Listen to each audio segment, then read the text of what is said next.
네.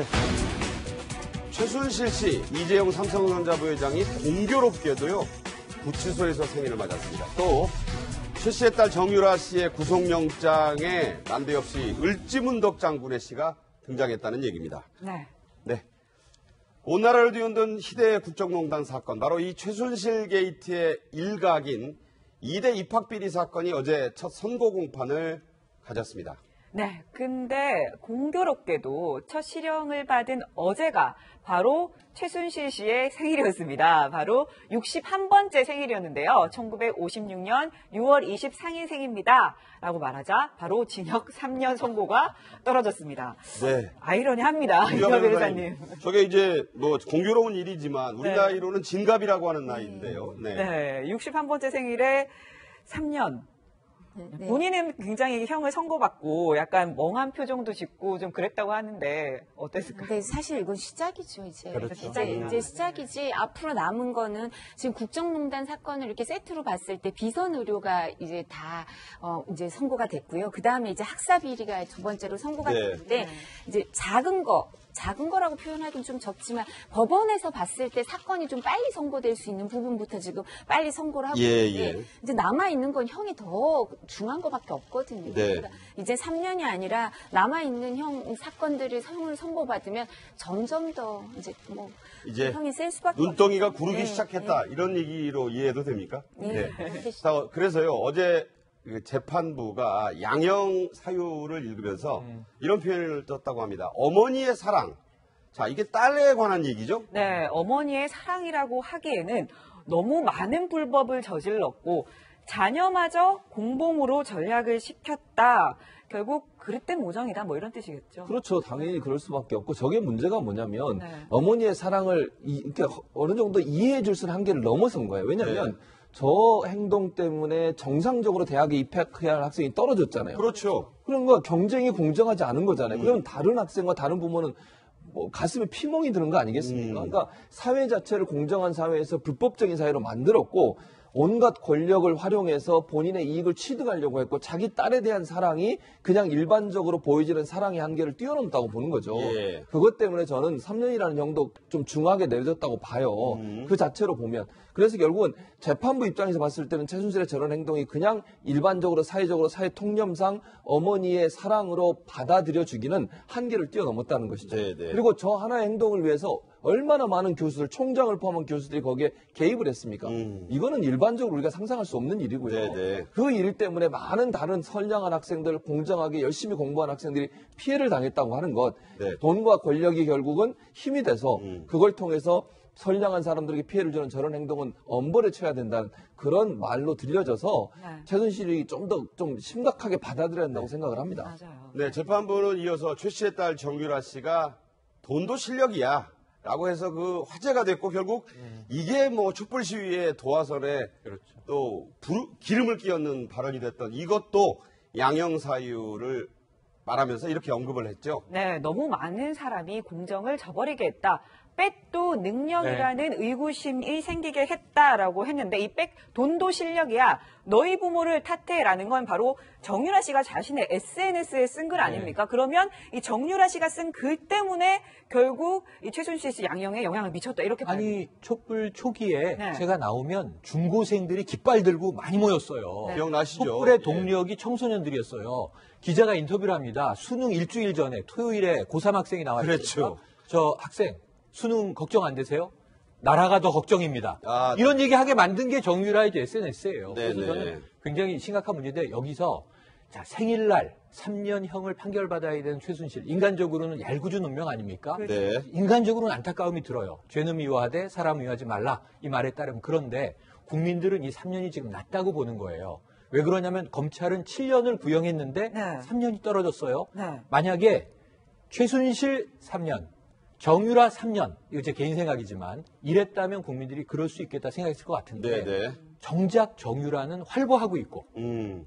다 엄마가 있어요. 그랬는데 엄마는 7년 구형에 3년 받았고 그러니까 이것이 앞으로 남아있는 것에서 뭐 뇌물죄가 만약에 인정된다면 엄청난 형량이 나올 수 있지만 네네. 지금 이거 건으로만 봐도 3년은 약하다. 왜냐하면 130년 넘은 우리나라 최고의 명문 여대를 네. 초토화시킨 사건입니다. 그렇죠. 국정농단 다 빼고 그러면 이화여대 하나를 이 지경을 만들어 놨는데 이렇게 저지르고도 이 어마어마한 일을 저지른 학부형은 총장 학장을 다 휘두른 학부형은 3년 정도 받는구나. 네. 그래도 국민 정서로는 참 가볍게 나왔다라는 안타까움이 있다고 봅니다. 네. 제가 사실 이 부장들을 좀 변명을 하자면 사실 이 부장 판사들 국정농단 사건을 하는 부장 판사들은 대부분 저희 연수원 동기거나 대학 동기 저희 또래예요. 저보다 아하, 이제 예, 나이는 예. 보통 조금 더 위인데 그러니까 만나면 다들 학부형이에요. 그러니까 뭐 첫째 애를 대학을 넣었거나 둘째가 이제 대학 들어가야 되거나 그렇겠네요. 이런 고민을 네. 하는 사람이니까 이 사건이 너무 와닿았을 거예요. 그리고 네. 사람들은 판사가 왜 백도 능력이라는 의구심 이런 얘기를 할까? 판사든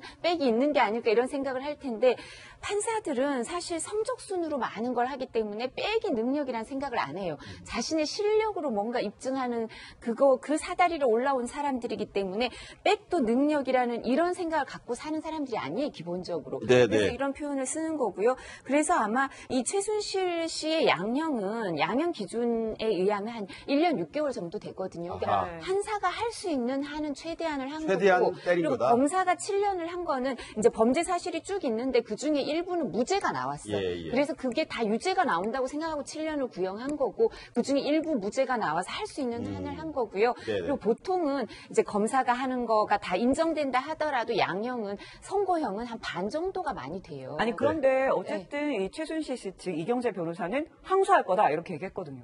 뭐 항소해서 자기한테 불리한 건 전혀 없으니까요. 네, 변호사로서는. 네, 네. 그러니까 아니 그리고 피고인은 자기가 항소하면 불리한 게 없어요. 네. 그래서 이제 더 늘어날 수도 있잖아요. 형. 아니요, 자기가 항소를 해야 항소를 하면 이게 형이 더 세지지가 않아요. 법적으로? 웬만해서는, 예, 예. 웬만해서는. 근데 다른 이유도 있지만 그래서 아마 검찰은 반드시 항소할 거거든요. 검찰이 항소했는데 본인은 항소 안 하면 또 불이익이 생길 수가 네. 있으니까 같이 항소를 하는 거죠. 법정 전략 차원이라는 말씀으로 이해를 하고요. 최순실 씨는 퇴정을 하면서 이번에 참 매서운 눈빛으로 취재진을 쏘아봤다. 이게 사진을 못 찍어둬서 유감인데 표정이 아주 날카로웠다. 저게 과거 첫 번째 나왔던 그 유명한 눈빛 아닙니까? 네. 저런 식이었다고 그래요. 왜 그랬을까요? 저게 뭐 여러 가지 생각이 있었겠죠. 사회에 대한 뭐 억울함 같은 것도 있었을 테고, 고소하는 것들을 받아들여주지 않은 재판부에 대한 불만도 있을 테고, 방청객의 뭐 여러 가지 반응에 대한 불만도 있을 테고, 네. 뭐 그런 것들이 이해가 되지 않는 부분은 아닌데, 저 놀랬다라고 하는 부분을 보면서 더 놀라워요. 네. 국민 정서하고 너무나 다른 거 아니에요? 네. 주변에서 무슨 얘기를 했길래 과연 놀래고 저렇게 불편해했나 그것이 제대로 된 그 인식이 틀린가라고 하는 부분들에 있어서 그런 것들로 국정을 관여했다라고 하면은 정말 문제가 있었던 거 아닌가 이렇게 네. 돌아보게 됩니다. 네, 자, 이뿐만이 아니고요. 이 정유라 씨에 대해서는 세 번째 구속영장이 청구되지 않기를 바란다라고 바로 이경재 변호사가 그렇죠. 얘기를 하면서 을지문덕 장군의 유명한 시 여수장 우중문 시라는 이 시를 응용을 했어요. 자, 한자인데요. 네. 이게 수나라 장수 우중문에게, 장군 우중문에게 보낸다.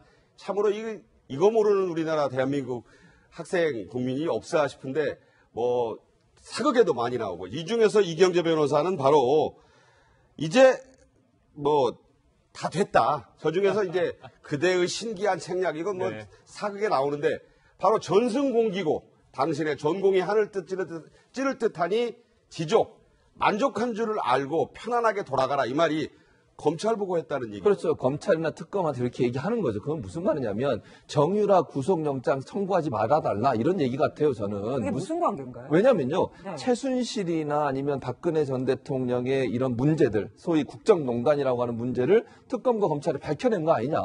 그 정도면 전공이란 게 전쟁에서 네. 공을 세운 거 아니겠습니까? 그렇죠. 검찰이 공을 세워서 국정농단의 실체를 일정 부분 파악했으니 그거 하나로 좀 만족해달라. 네. 왜 그렇게 정유라 같이 짜잘한 사람을 잡아넣으려고 그렇게 난리냐 하는 얘기 같아요. 그러니까 이경재 변호사 입장에서는 정유라한테 3차, 세 번째에 혹시나 구속영장 청구를 하지 않을까는 그런 마음이 있는 것 같고 정유라가 구속되는 걸 피해보고 싶은 마음이 있어서 아마 네. 칭찬해주면서 좀 참아달라 이런 두 가지를 한꺼번에 얘기한 것 아니 같습니다. 그런데 말이죠. 네. 네. 전참 을지문덕 장군의 시를 인용했다. 뭐 좀 연배가 있는 분이니까 한자 시를 인용해서 네, 이런 말 할 그렇죠. 수 있지만 그냥 한마디로 뭐라고 들리냐면요. 이제 저희 같은 세대는 이 영화 중에 친구라는 영화 있죠? 있죠. 고마해라. 구속영장 많이 묻다 아이가. 지금 이 얘기로 들리는데 네. 저는 여기서 이경재 변호인이 이렇게 넘어갈 문제가 아니고 최순실이 2번 구치소에서 전화를 썼다. 그리고 법정에서도 전화를 만지작거렸다. 네네. 이 전화는 누구의 전화일까? 음. 변호인 것을 훔쳐서 썼을까?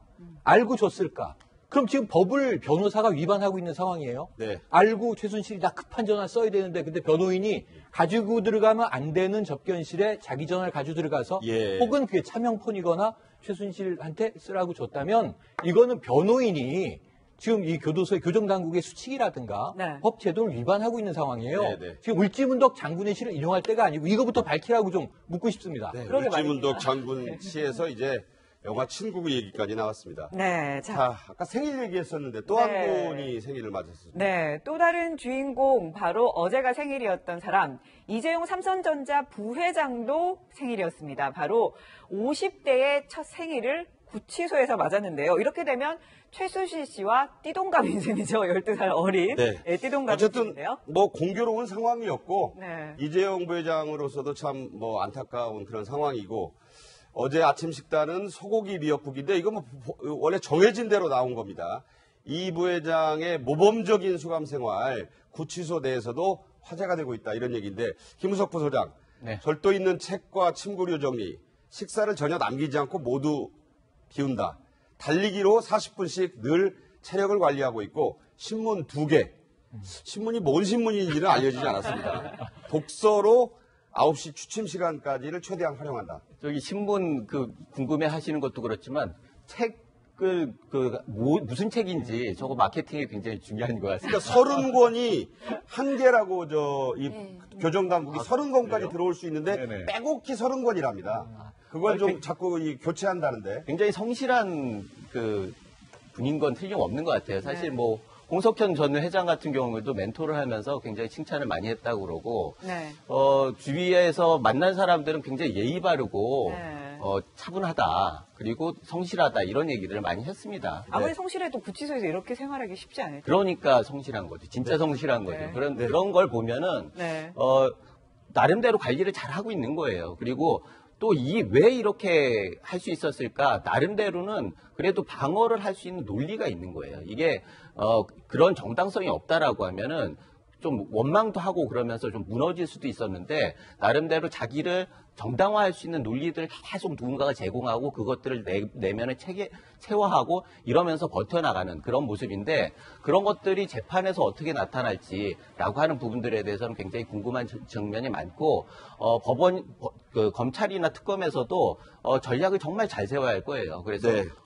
팽팽한 긴장감 속에서 계속 재판이 이루어질 텐데 재판이 혹시 너무나 과하거나 부족하다라고 하면은 그래서 신뢰를 잃게 된다라고 하면 이 사건 전체가 굉장히 수렁으로 갈 수 있다. 그런 면에서 이건 시사하는 바가 굉장히 크다라고. 근데 사실 이런 데서 나오는 거는 사람의 본성이 많이 나오죠. 너무 극한 상황이고 네, 그렇죠. 본인이 이제 겪지 못했던 상황이기 때문에 극한 상황인데 이제 원래 교정 당국은 얘기가 밖으로 나가면 안 돼요. 어떤 생활을 하는지 얘기를 하면 안 되는데 사실 워낙 모범적이기 때문에 얘기가 나오는 것 같고 다른 재소자들이 이제 면회 온 사람들한테 얘기하고 또 본인도 사실 다른 사람한테 뭐 편지든 아니면 편지라기보다 이제 이렇게 안부를 전하거나 아니면 면회 오신 분들한테 잘 지내고 있다, 잘 버티려고 노력한다 이렇게 얘기를 하고 있다 그러는데요. 네네. 근데 사실 그 법정에서 지금 많이 관찰이 되는 거죠. 법정에서 근데 워낙 이렇게 자세를 모범적으로 보여서 판사들도 되게 감탄을 많이 하고 있다고 그러니까요. 그래서 이제 우스갯소리로 법조인들은 삼성의 미래가 밝다 뭐 이런 얘기를 하는데.